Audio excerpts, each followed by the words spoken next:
हाँ बच्चों, आज ये इस टॉपिक का चौथा दिन है।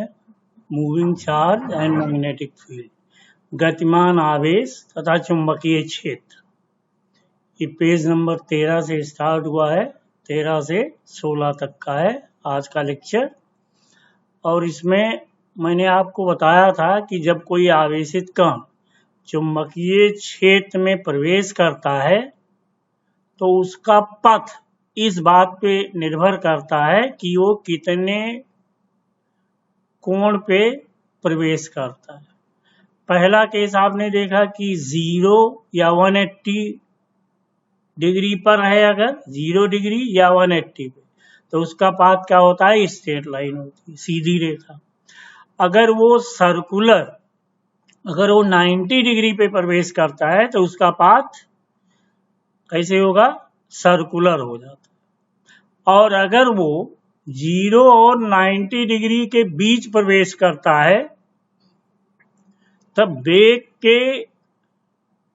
के दो घटकों में, वेग को दो घटकों में विभाजित किया जा सकता है।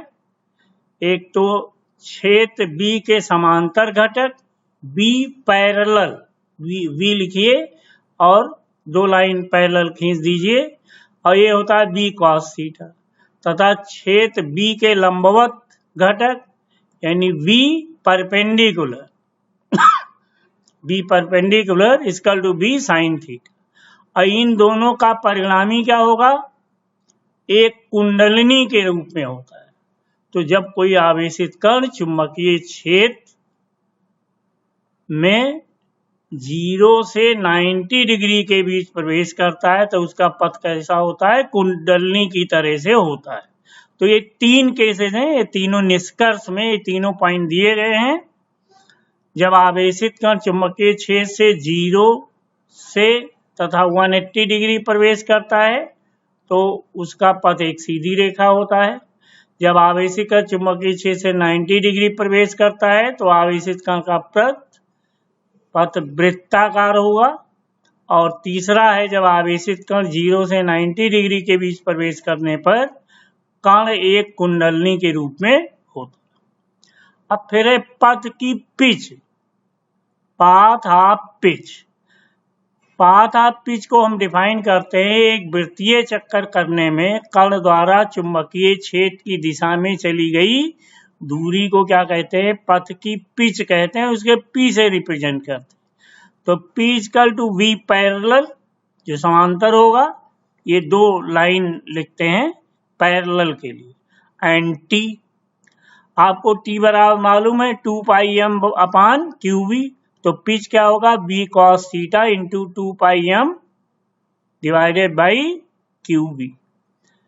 V पैरेलल वेग का समांतर घटक है और आवर्तकाल क्या होता है, 2 पाई m अपान QV, कल बताया था आप। अब अगला आर्टिकल है एक समान वैद्युत क्षेत्र में आवेशित कण की गति।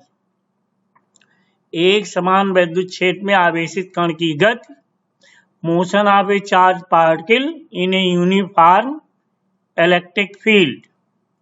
देखिए, जब कोई आवेशित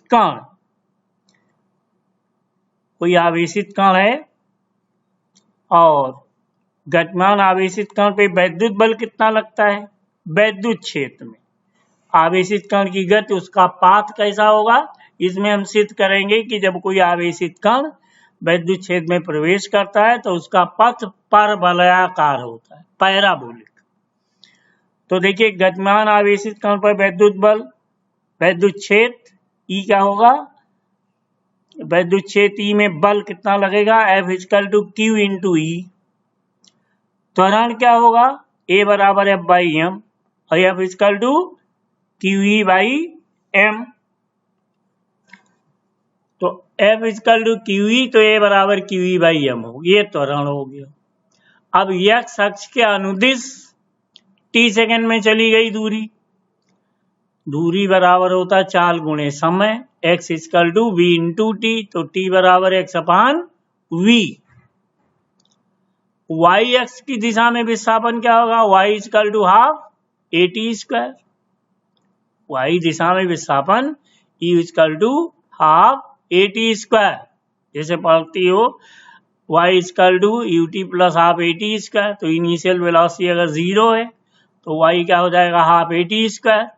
तो इस समीकरण 2 में a का मान रख दीजिए, क्या हो जाएगा, y बराबर हाफ QE बाई m, और t कितना निकाला, x बाई भी, t equal to X Y, तो इक्वेशन क्या हो गई, y equal to QE upon 2mb square into X square. देखिए ये इक्वेशन जो है उपरोक्त समीकरण y इक्वल टू cx के रूप की है, cx स्क्वायर, y एक घात है और x 2 घात है। तो ये समीकरण एक परवलय को व्यक्त करती है, पैराबोला को। अतः कोई अभिलंबोत वैद्युत क्षेत्र में आवेश का गमन पथ परवलयाकार होता है, parabolic. Path of charge particle in an electric field is parabolic. यदि आवेशित कण T समय में दूरी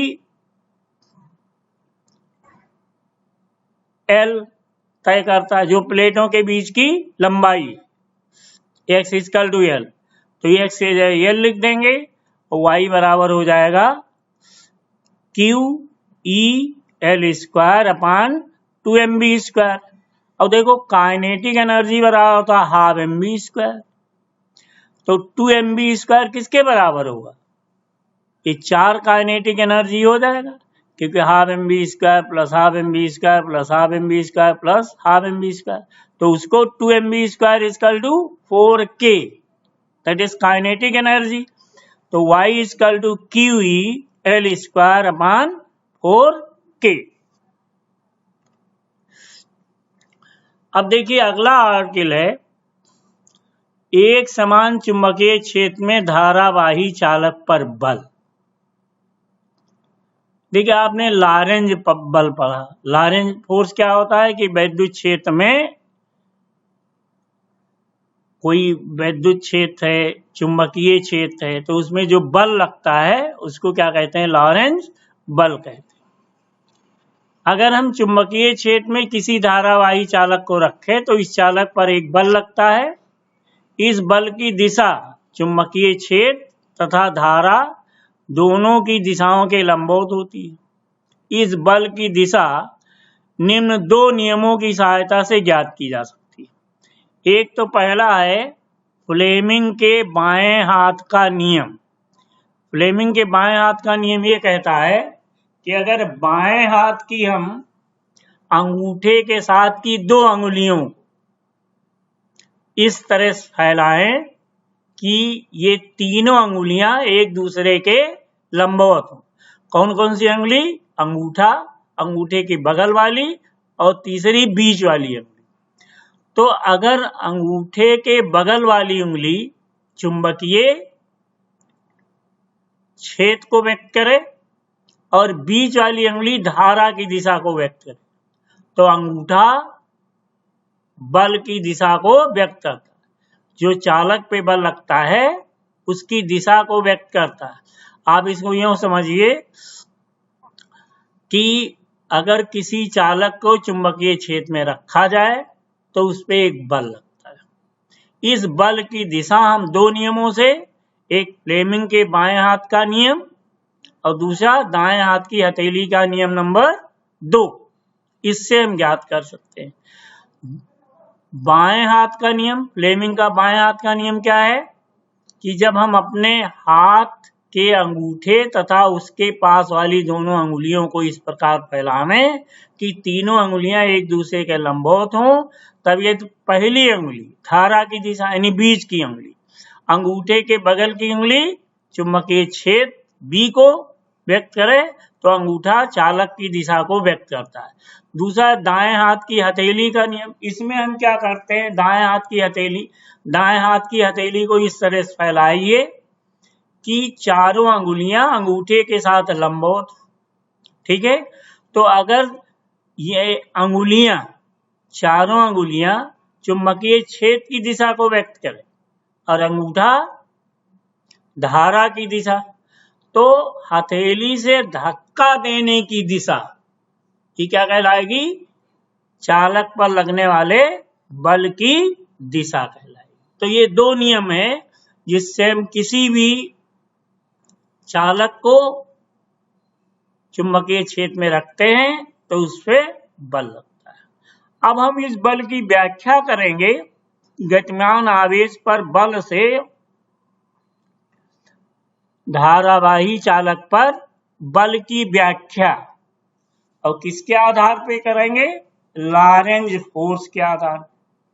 अब इसमें मानिए कोई चालक है जिसकी लंबाई L है, या चालक तार है, लंबाई L है, area of cross section A है, area of cross section A है। मुक्त इलेक्ट्रॉनों की संख्या, एकांक आयतन में मुक्त इलेक्ट्रॉनों की संख्या n है।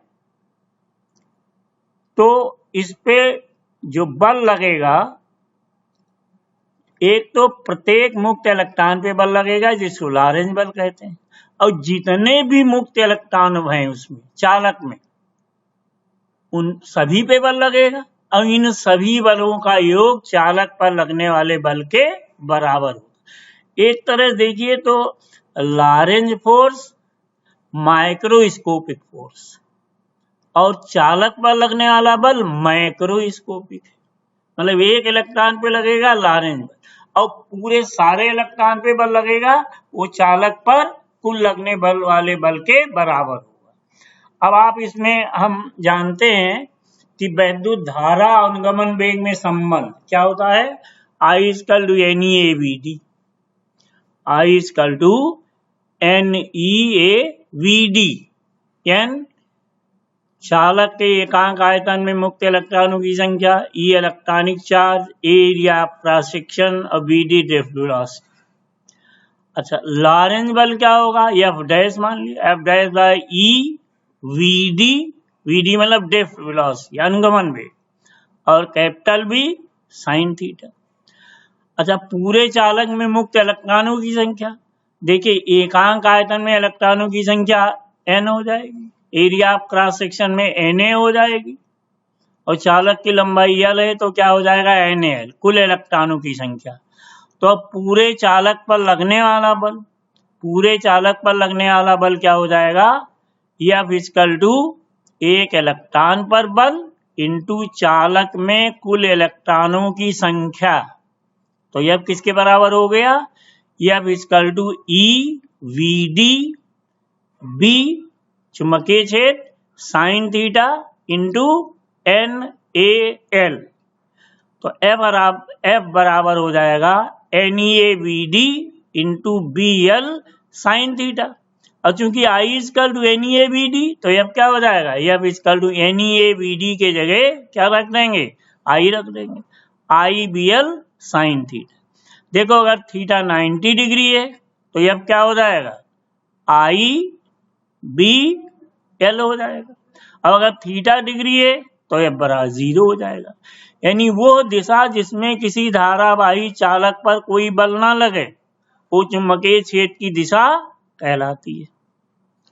तो अब इसको देखिए, इधर फिगर में दिखाया गया एक चुंबकीय क्षेत्र है B और इसमें चालक है, लंबाई L है, धारा I प्रवाहित हो रही है और B और चालक धारा के बीच कोण कितना है? थीटा डिग्री है। तो F बराबर क्या आपने डिराइव किया? ILB sine theta. तो F directly proportional to I, F is directly proportional to L, F is directly proportional to B और F equal to sine theta. ये चार बातों पे निर्भर करता है। फार्मूला हो गया F equal to ILB sine theta. ये बल चालक पर लगने वाले सभी मुक्त इलेक्ट्रॉनों पर बल का योग है। F equal to ILB sine theta. अब एक पे जो लगेगा वो F equal to EVD B sine theta. Unit dimension निकालें तो F इक्वल टू ILB, तो B बराबर F अपान IL। तो यूनिट क्या होगा? न्यूटन पर एम्पियर मीटर, न्यूटन पर एम्पियर मीटर। बीमा निकालो, न्यूटन क्या लिखते हैं? MLT-2, एम्पियर का A और मीटर का L। एल से एल कट जाएगा, एम टी माइनस 2 ए माइनस 1। देखिए इसके और भी मात्रक, चुंबकीय क्षेत्र बी के अन्य मात्रक 4 मात्रक और है। कौन कौन से? पहला तो यही है, न्यूटन पर एम्पियर मीटर। दूसरा क्या है? गॉस है। तीसरा क्या है? टेस्ला है। और चौथा क्या है? वेबर पर मीटर स्क्वायर।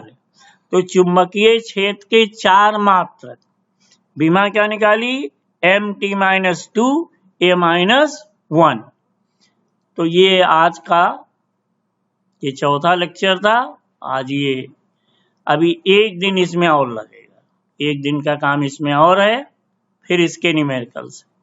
बाकी आप लोग ज्यादातर लोग तो खाली नोट्स लिख लेते हैं, उसको मतलब लेक्चर नहीं सुनती। तो उसको लेक्चर भी सुनिए, तभी आपके कुछ समझ में आएगा। तो बस आज के लिए इतना ही, बाकी फिर कल नेक्स्ट